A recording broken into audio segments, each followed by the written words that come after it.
Morning everyone! Hope everyone's alright. If you're in Newcastle or even in England, across the UK, these winds are horrendous. I'm looking out my window, petrified that there's going to be a tree flying through it, or a person, or a cat, or anything, because these winds are ridiculous. It is blowing a Dwight gale out there today. So get yourselves a Magpie Channel hat, magpiechannel.com. Last few remaining on there. It is Friday, thankfully, everyone. The weekend is coming up, and Newcastle have a big chance tomorrow to get back to winning ways, put that Bournemouth misery and humiliation behind us, and hopefully batter their South Coast rival Southampton, who have only got one win this season. We'll touch on the Southampton game towards the end of the show, people, and get your thoughts in the comments below, but we have to focus this video on the new training ground. This was an exclusive by the Mail last night, and this is for you that don't want to pay for articles that are behind paywalls, which I have done for your pleasure and to get all the information about it. And it is that Newcastle United are set to design the world-class, state-of-the-art, brand new training ground that is going to be the envy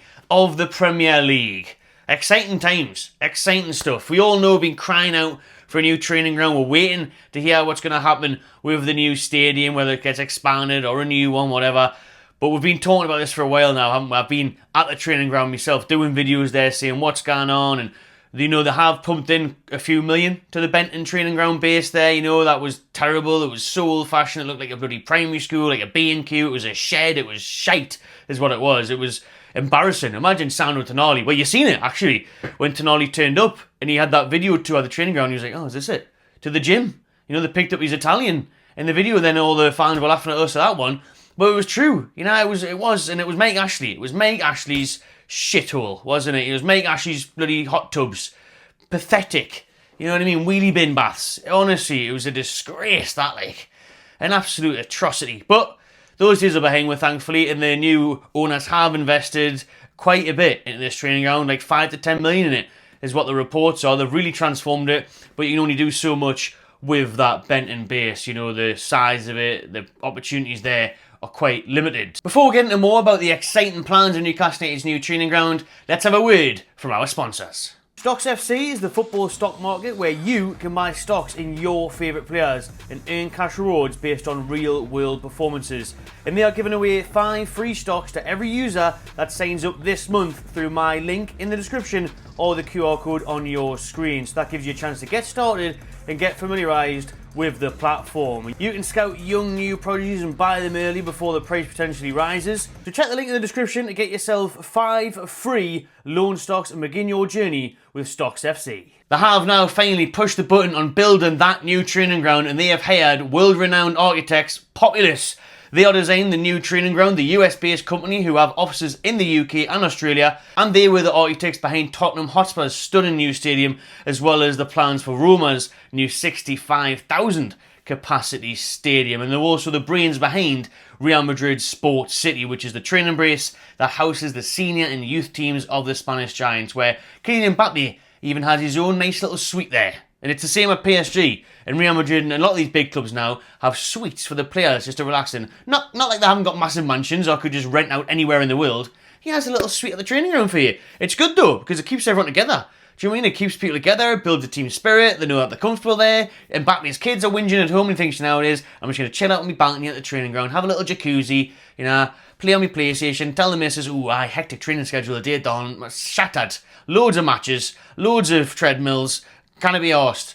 No. Did 20 minutes, few kicky-ups, went back, played on Grand Theft Auto. Living the dream. Absolutely living the dream. So, you know, that'll be buzzing with that. You know, like Isaac, be all over it. Love their own little suite at the training ground.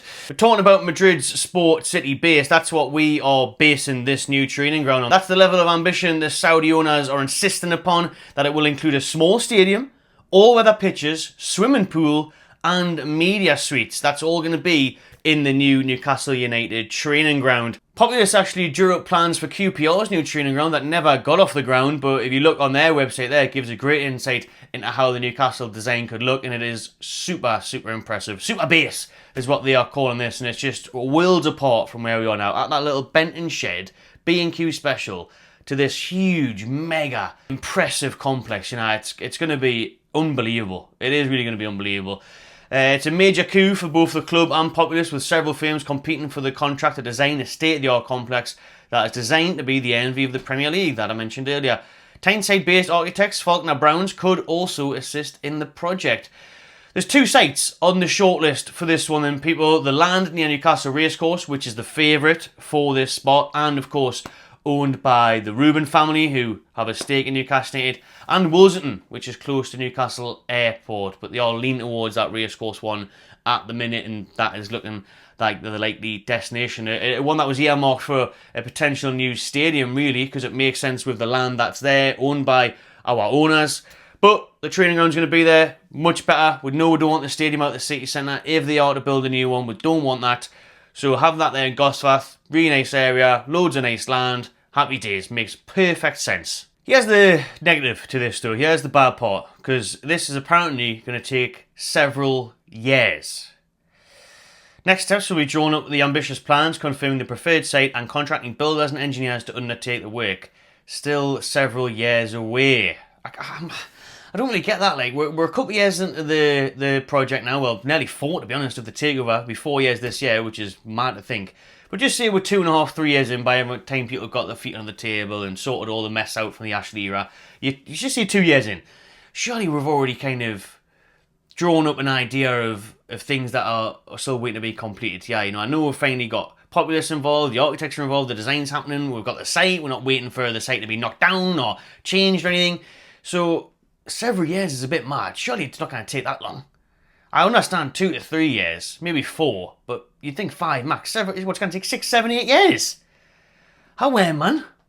We can't be waiting that long. The amount of players that's going to have to still train at Benton, man. Well, it is nice now, Benton, to be fair, but I mean, you look at it, man. It's like going down the back alley, going down to that training ground, man. It's not the best, is it? Let's be real, but several years is a bit of a wait, man. I hope we can get a bit of a fast track on that one. They go on here to talk about the stadium and how Populous aren't likely to be involved in that. That's going to be another firm. We don't need to talk about that. We can talk about the stadium on another video there. But the training ground news is a big coup for Newcastle this season here. Populous are very highly reputable in the sports industry. After some of their work in American sports gets huge recommendations and reviews because it's very, very impressive. The hope will be that after decades of using a facility that would not even rank in the top half of the Premier League, even in the bottom half of the Premier League for me, I hear that Sunderland and Middlesbrough have got better training grounds than us. They've been stuck in the Championship for years. Look at Leicester. They're about to go back down again. Their training ground's unbelievable. Got a bloody golf course on it. It's ridiculous, their training ground. So for us to be that far behind is mental, man. Anyways, describing their work at Real Madrid, Populous stated that the site is made up of various outdoor training facilities, including 2 all-weather full-size fields, exclusive facilities for the first team, including a separate goalkeeping field, and special outdoor training facilities. There is also a 20,000-seat stadium with an open bowl where the second division of Real Madrid play. So there you go. You could have the youth team playing there at this 20,000-seater stadium if we built one there. You know, the Lasses are currently playing at Kingston Park. You could move them there on site at Gosforth. There's loads you could do there. I'm sure there's loads that could plan. So it's very exciting because, again, at Madrid, at their amazing base, the indoor facilities include a major academy where the youth program manages both the academy and sports education and training. Various indoor and outdoor facilities, including a press room, media suites, physio area, indoor pool, jacuzzi, steam bar, and several function rooms. Could go on forever. They've got that much going on there. Yeah, I've got that much going on. But that's the news from the new training ground. So it's likely to be several years in the making, likely to be at the race course, and they want it to be the best in the Premier League. There's other reports stating that it's going to cost 250 million, 200 million. It's going to cost a canny bit, isn't it? With those plans and how much they're going to get involved there, it's going to be a fortune. But I'm very excited for it. Listen, we need it. I'm disappointed it's going to take several years. I get you got to be patient with these things, but I thought it would take 2, 3, 4, not 5, 6, 7, 8. You know, that's nuts. That's a long time. Because, honestly, players do look at these things, you know. When they get torn into different clubs, the next part of this article goes on about how Newcastle are battling it out with Man United to sign Jonathan David this summer. Our scouts and Man United scouts watched him in Ligue 1 the last couple of games over there in France, sitting next to each other. If we approach them, you know Man United can offer him more money, because, you know, the BSR doesn't exist to them. You know they can offer him a better weekly wage. The history of Man United, but hopefully he just looks at the last couple of years' history and not 20 years ago, and Alex Ferguson isn't there anymore, and David Beckham's not going to be crossing bars to you, David. But when they show him their training ground, and even theirs is dated, I think, but, you know, when you show him their training ground, in our training ground, and pretty much anybody you try and sign, You try and show them Leicester's training ground. I'm telling you. Just disguise it. Put some black and white stripes up, like they would have at the Stadium of Shite. Just disguise the training ground. Because players do look at these things, because let's be real, that's where they work every day. That's their workplace. That's their office. Do you know what I mean? So, listen, the Benton one is nice now. They have modernised it. They've put some nice neon lights up. They've improved it massively. And it is decent enough. It's good, but it's not great. And, you know, when you're trying to sign these players, like, I remember Trippier coming from Atletico Madrid. I mean, their facilities compared to here. Like I said, Tonali's at Milan to here. So, if you're trying to sign these huge players, you do need to improve these facilities. At least we're doing that. But I'm just hoping it happens a bit sooner. So let me know what your thoughts below on the training ground plans are. So I've rambled on for quite a bit on this video about the training ground. I'll make it short on the presser today. Shaw is fine after overcoming an illness, so that's good news because him and Botman are available for the Southampton trip tomorrow.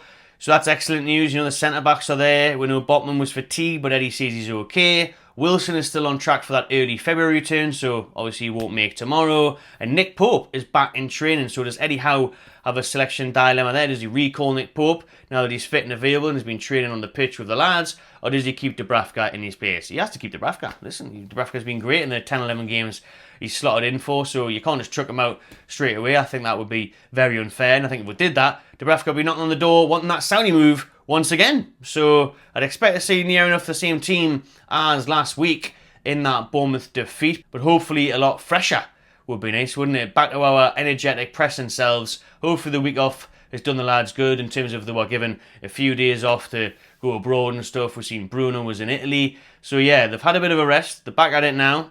Let's hope they can beat the weather because they were meant to go down today. Eddie Howe says they might have to change the flight and they might have to fly tomorrow morning instead. So that could be an issue with them, the travel disruptions. He said even if we've got a coach, the 8-9 hour journey that would be, could be 12-13 hours. So they're going to have to speak with the officials and authorities to figure out what the best route of transport is there. But with Southampton in mind, and I'll be doing a watch-along, people, so stay tuned to the channel for that one. I'll be bringing you a live watch-along on the Magpie Channel TV, so have a look at that. And we'll be doing a live match reaction after the game. I'm looking forward to it. I'm expecting a reaction. I want a backlash. Southampton have been shocking. Under the new manager, to be fair, they've actually played better, but they're still not getting the results. They were close to making a big comeback against Forest. They were 3-0 down, and it was 3-2 in the end. They had a chance later on. They were good against Man U, took a 1-0 lead, and then the defence let them down in the last few minutes. Ahmed came back with a few goals. It looks like they had a little bit of a bounce from bringing that new manager in, a bit more organised, a bit more effort, shall we say. You know, they were all over the place under the previous manager. But I don't want to be too confident in this game, even though I'm about to give me a predicted score, which would suggest otherwise. Because I remember back in the day, Derby County were woeful in the Premier League. They set the lowest points tally, which Southampton are on course to beat, to be fair. And they got wins against Newcastle that season. So I don't want to be cocky, say, oh yeah, we should batter them 8-0, 9-0, because they're hopeless, they're crap, they're going down, they're already down. One win this year. And then that comes back to bite you. But honestly, we should easily win this game. Yeah, it's contradicting. But I'm not being like cocky or disrespectful, but just looking at their team, looking at our team, I want to see a 5-0 win. Or I'm predicting a 5-0 win. You know, we need that reaction after. I'm looking out my window. The wind is just crazy, man. So bad. But I'm expecting a reaction, expecting a big win. 3 points is obviously all that matters. You know, if we want to be back in them Champions League spots over the weekend, hope that results go our way. You have to be beating one of, if not the worst side in the league. So, 5-0 is my prediction. Isak hat-trick, maybe. Yeah, Jacob Murphy loves it down there, doesn't he? At St. Mary's, the iconic wave. So, I'll go 5-0 Newcastle. Looking forward to this one. Looking forward to seeing a response from the lads. But I'm sure Eddie Howe is going to make sure the lads don't think of it that way, that it's an easy turn-up, beat them 5-0 because they're crap. But if we turn up and play our best, then we will score a few goals and win the game. Because Southampton are a championship team. They're not good enough. That's been shown all this season so far. So, there we go. 5-0 Newcastle is my prediction. Drop yours in the comments below and let us know what you think of the new training ground as well. Are you excited for it? What would you like to see at the new training ground?